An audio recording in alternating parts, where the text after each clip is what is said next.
I've dealt with lots of people who have anxiety disorders, you know. And one thing about people who have anxiety disorders is they are not mysterious to me. It's no problem for me to understand why people have anxiety disorders, or why they're depressed, or why they have substance use problems. The mystery to me is always why people don't have all of those things at once. Because everybody has a reason to be anxious. In fact, we have the ultimate reason to be anxious because we know that we're vulnerable and we know that we're going to die. And how you cannot be anxious under those circumstances is a great mystery. It's a massive mystery. And the same thing applies with regards to depression. And then the same thing applies to some degree with regards to drug and alcohol abuse. As I said last week, there's plenty of reasons to drown your consciousness in alcohol. That's for sure. We could refer to the aforementioned anxiety and depression, not least. And the sorts of drugs that people are prone to take are chemicals that take the affective edge off the tragedy of life. So, back to the issue of fear.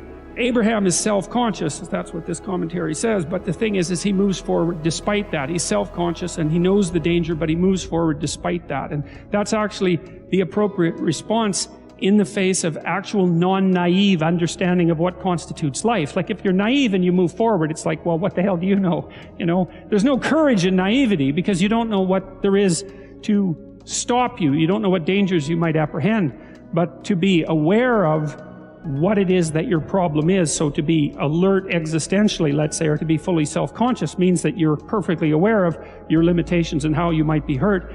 And then to make the decision to move forward into the unknown and the land of the stranger. Anyways, I would say that's one of the secrets to a good life. And I can say that really without fear of contradiction, I would say, because the clinical literature on this is very, very, very clear. What you do with people who are afraid, and to some degree depressed, but certainly anxious, is you lay out what they're anxious about, first of all, in detail. What is it that you're afraid of? What might happen? And then you decompose it into small problems, hypothetically manageable problems, and then you have the person expose themselves to the thing that they're afraid of, and what happens isn't that they get less afraid. That isn't what the clinical literature indicates exactly. What happens instead is they get braver. And that's not the same thing, right? Because if you get less afraid, it's like, well, the world isn't as dangerous as I thought it was, you know, silly me. If you get braver, that's not what happens. What happens is, yeah, the damn world's just as dangerous as I thought, or maybe it's even more dangerous than I thought, but it turns out that there's something in me that responds to taking that on as a voluntary challenge and grows and thrives as a consequence. And there's no doubt about this. Even the psychophysiological findings are quite clear. If you impose a stressor on two groups of people, and on one group the stressor is imposed involuntarily, and on the other group the stressor is picked up voluntarily, the people who pick up the stressor voluntarily use a whole different psychophysiological system to deal with it. They use the system that's associated with approach and challenge, and not the system that's associated with defensive aggression and withdrawal. And the system that is associated with challenge is much more associated with positive emotion and much less associated with negative emotion. It's also much less hard on you because the defensive posturing system, the prey animal system, man, when that thing kicks in, it's all systems are go for you, you know. The pedal's pushed down to the metal and the brakes are on. You're using future resources that you could be storing for future time right now in the present to ready yourself for emergency.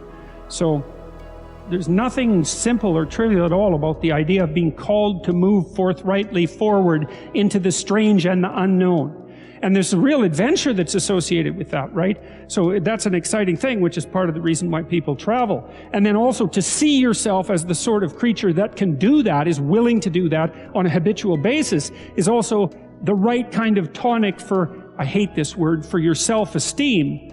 You know, because the self-esteem has nothing to do with feeling good about yourself. As I already mentioned, there isn't necessarily a reason why a priori you should just feel good about yourself. But if you can view yourself acting in a courageous and forthright manner and encountering the world and trying to improve your lot and taking risks, you know, in a non-naive way, well, then you have something that you can comfort yourself with at night when you're wondering what the whole damn point is of your futile and miserable life.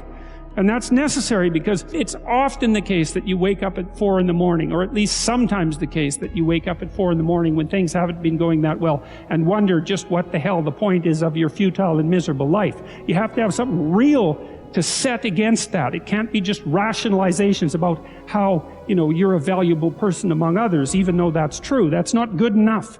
You need something that's more realistic to set against that. And observing courage in yourself is definitely one of the things that can help you sleep soundly at night when things are destabilized a little bit around you.